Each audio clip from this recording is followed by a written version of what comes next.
Hi, my name is Reed Smith, and the naturalist that I chose was Steve Irwin. The definition of a naturalist is an expert or student of nature.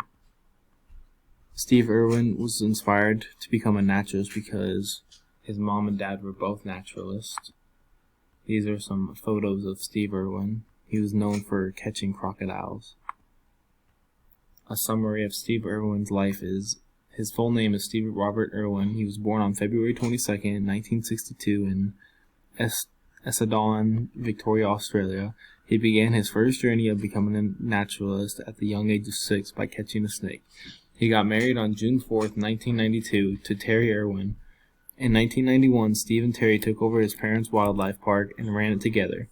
In 1996, Steve started his own show called The Crocodile Hunter. Steve tragically died September 6, 2006 from being stung by a stingray. Steve Irwin studied in mainly Australia when he started, but then he moved his way all around the world.